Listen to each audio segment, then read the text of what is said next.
Welcome back, puppies, to Barking Dog Studio, painting up some mushroom men from Reaper, and these are from the Bones line.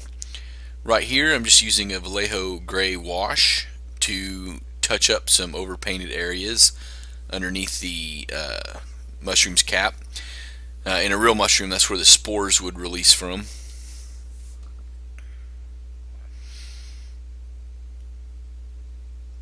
Vallejo makes some really fine washes. Here we're using Scarlet Red, and that is from the Vallejo Game Air line. There's also a Scarlet Red in the Model Color Air line that I used. It's called Model Air. And this is Game Air line here. The difference between the two reds is one is actually more of a brighter red, whereas the Game Air that I'm using here is more of a maroon, or more of a deeper red, more of a blue red. There we go. There's the red. There's the Scarlet Red from the Model Air line. I modeled these mushrooms off of a media. Hold on. Okay, I just paused the recording there for a minute, where I went and looked up the word. I'm not real certain how to pronounce it. I believe it's Amida muscaria is the mushroom that I modeled these guys after. It's a very beautiful mushroom, and it's actually the most common mushroom you will see in artwork, especially around, say, Christmas time. And it is the mushroom that typically have the red caps with the white blotches or nodules on them. And that's what these sculpts look like they were kind of modeled after. So that's what I went with. It is a very gorgeous mushroom. And I've noticed with the younger mushrooms, looking at pictures of them, they are a deeper red, and as the mushroom gets bigger and starts to release its spores, the caps turn to a brighter orange and almost a yellow in certain spots. And here I'm using Menoth Base white for the center column on his staff, on the big guy's staff. Looks like it's really just one big column of mycelium, which is the actual organism. The mushroom is actually just the reproductive part of that organism, the mycelium. In this case, this is just a fantasy model, but given the texture on the parts of that staff that don't have mushrooms or mushroom stalks wrapped around it, spiraled around it, it looks like it's really just kind of a shaft of mycelium.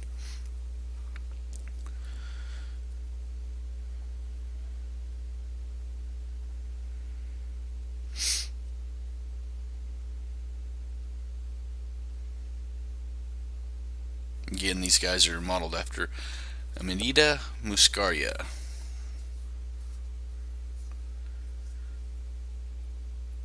Now, the staff that guy's walking with actually has probably 3 different types of mushrooms on it. Here I'm just using the white Menoth highlight to do the stalks that are wrapped around the main column of the staff. That big guy also has some mushrooms growing up out of his cap. He's got these other 3 little mushrooms sprouting up out of his cap, as well as it looks like what could have been maybe some kind of mold or moss growing on his cap. Now, moss is actually the enemy of mushroom. Not moss, but mold is actually an enemy to mushrooms. So I figured it was probably intended to be some kind of moss, perhaps, but I painted it up more like a lichen, like some of the lichen that I've seen around here in Oklahoma where I live.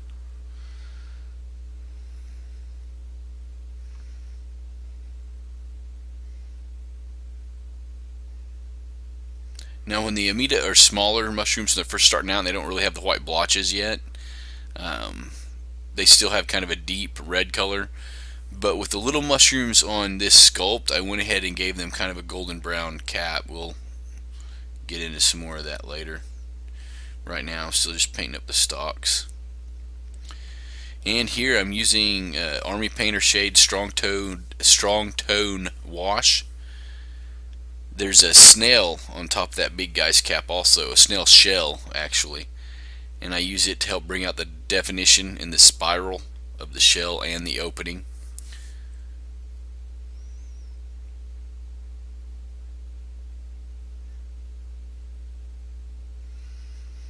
And there we go. Ah, ochre brown. Okay. So ochre brown is one of my favorite colors in the model color line from Vallejo. And here I'm using it for the base of the staff, and then I'll use it for some of the smoother looking caps that are on the staff also, as well as the 3 little mushrooms that are sprouting from the top of the main guy's cap. And that was a color kind of inspired from looking at mushrooms.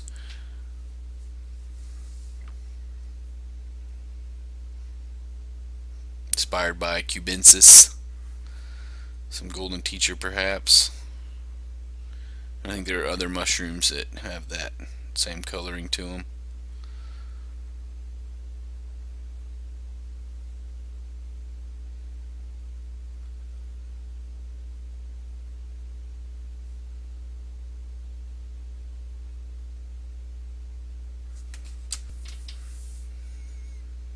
Yeah, a lot of this footage is sped up. I'm trying to keep the video under 30 minutes.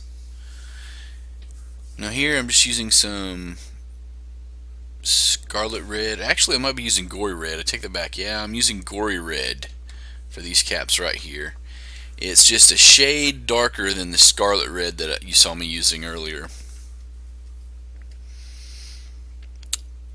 And that's because I am modeling these guys off of the Amida muscaria. I'm going to come back later and give them some little white blotches or white dots. Now, as I said, his staffs, I kind of went with like having 3 different types of mushrooms growing on it. Towards the base, you've got the golden caps, and then you've got the Amida caps that are on here, and then up at the top, those ones that look like the caps have a lot of holes or indentions in them. They actually reminds me of morels, which we have a lot of growing around here. A couple of times a year, they'll sprout up in the spring, and a lot of times they'll sprout up again in autumn when the moisture and temperature is just right for them. But instead of painting them up like morels, because I think morels, although they're very tasty, they look kind of bland as far as color goes. For these guys, I actually bust out with some Warlord Purple, which you'll be seeing here in a little bit.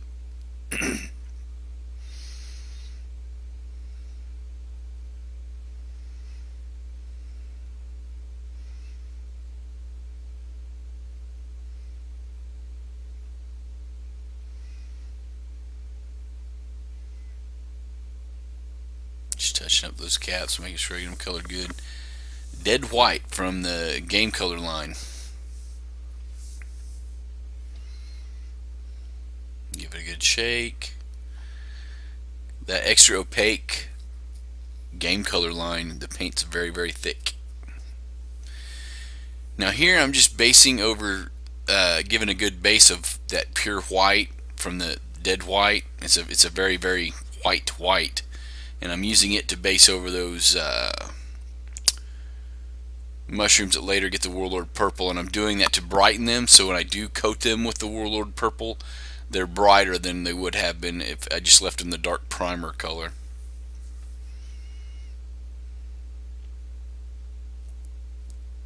I'm not real well versed in color theory, but basically the effect that you get is that when you're looking at, here's the Warlord Purple, it's from the Game Airline. When you're looking at that miniature, and this goes for a lot of things that you look around at that you see paint on, car paint's a good example. The light is actually penetrating through the paint and reflecting back off the primer, and the color actually acts as a filter, and whatever that pigment is or that coloring, it basically filters out all the colors but the color that you're actually seeing. And that's why in this case, if I would have left it dark and put that Warlord Purple, I wouldn't have got the same effect. It would have just looked like a very muted or very darkened Warlord Purple. Now right here what I'm doing is I'm actually going over it with some of the white paint, but the Warlord Purple is still wet, so it causes it to kind of blend. It doesn't look white, it ends up looking like an even more brighter Warlord Purple.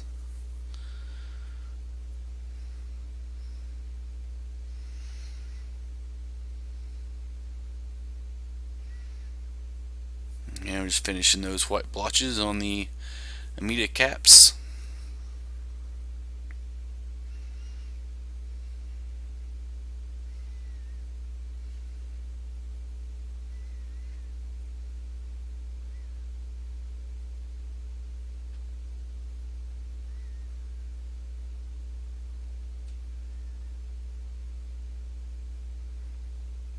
Okay.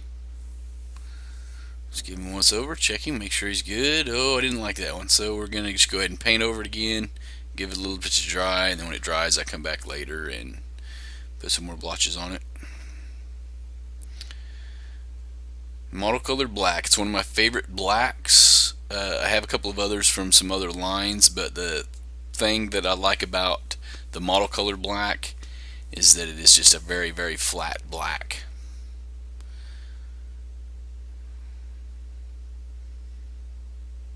And I use it to go around the base to give some definition there to the earth and then the rest of the model, if you will, the kind of diorama aspect to the base or to the miniature.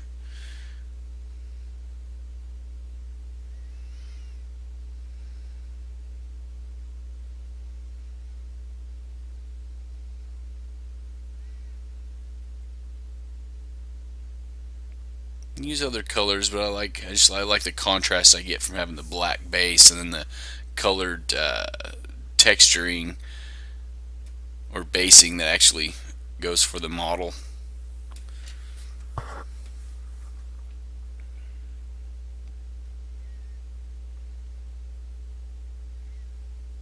If you were to paint it a different color, I'd really suggest using a color that's in the model that you've used elsewhere. Now here what I did to bring out these little kind of weird funky growths coming off the mushroom stock bodies of the mushroom men is I mixed some of that ochre brown from the Model Color line from Vallejo with some Game Air Earth, and it was 2 parts ochre to 1 part earth. It just basically took that ochre brown just to another shade brown, kind of away from that orange yellow spectrum or gold spectrum. And here I'm just using it to touch those ridges coming off the mushroom men's body that look like their other caps, which is not actually how mushrooms grow. Actually, some grow where they look like that. They're just a series of caps that release spores. They don't really have the stalks that some other mushrooms do, particularly certain wood lovers, but I'm only a novice when it comes to an appreciation for mushrooms, particularly the edible kind. Ivory white from Model Color. That's a must-have, I think, for almost any painter. You want to have that ivory white in your collection. It's just a very nice white, a very smooth and kind of cool white. Not as pure white as the dead white, but it's very, very cool white. And one of these guys I tried kind of experimenting with, I ended up not liking it and going back and redoing it, and I think it might be this guy, because I think they all ended up with kind of golden caps for those ridges coming off their bodies.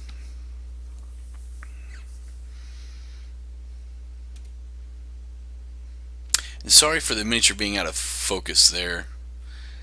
The playback screen that I was watching it on, that wasn't super obvious, but I'll know next time to double check my focus. I was using a pretty decent camera. Here I've got some Troll Blood highlight, which is just a gray, just a shaded gray from the P3 line of paints. Anytime I'm talking about P3 and I use the word paint, I always feel like I'm being redundant, because I'm pretty sure one of the P's in P3 actually stands for paint. I believe that P3 comes from Privateer Press paint.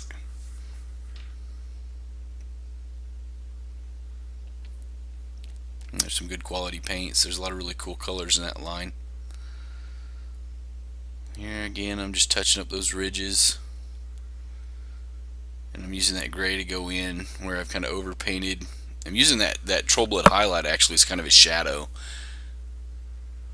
That's what I'm doing here.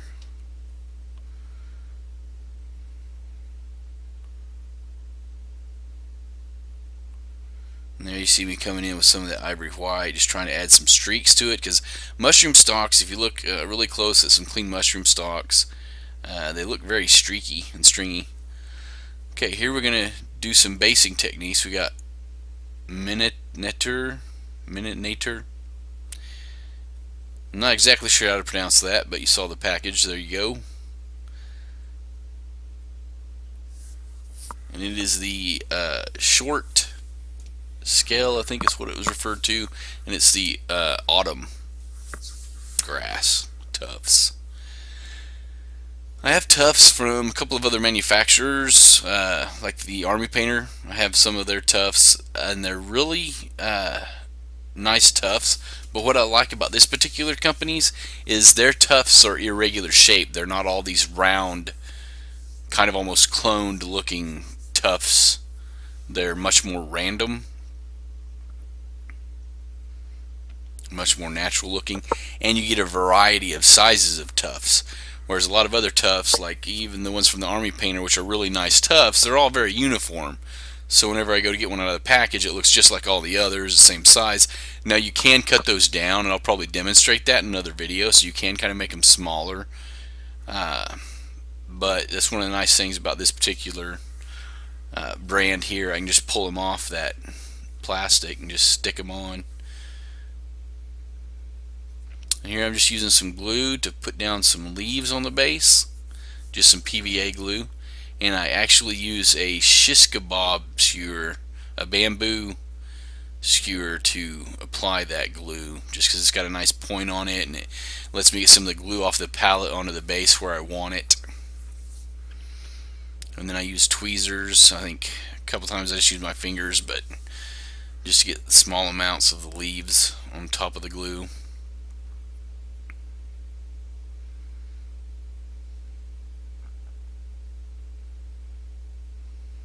Shake off the excess leaves.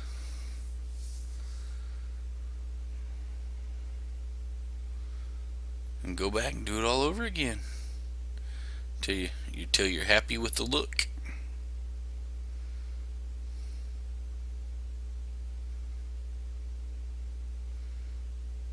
Bamboo skewers come in very handy.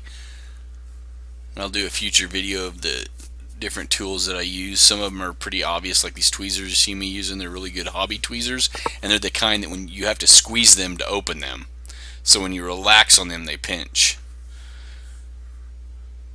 And that comes in handy because it makes holding things easier, because you don't have to worry as much about maintaining a grip like you do with other types of tweezers. And there, what I was doing was just using the back end of the tweezers to kind of try to tamp down some of those leaves into the glue. Make sure I get as much adhesion as I can for the leaves that I stuffed on there.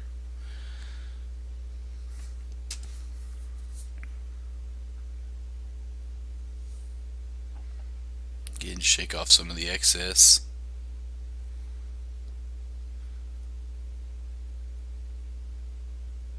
I don't know when the ideal time for the Amida muscaria is. I didn't really look that up. It wasn't really valid to me. But when it came to the base, I just chose to kind of go with an autumn theme, because I do know a couple of things. One, around here, mushrooms typically grow twice a year, even though some literature will say they only grow once, and it's typically in the spring. That's actually not true. It's anytime the temperature range is in a certain range, and it's a certain moderate. It's usually like around the 60 to 70 range, and if it's consistent over a number of days where we have some moisture or good rainfall, that's what tends to cause them to grow. And I don't think the Amida muscaria are really all that different. I know in much more northern climates, I know reindeer like to eat them and will actually dig up the snow to eat them. Well, thank you guys very much. I hope you enjoyed the video. Bark on, puppies.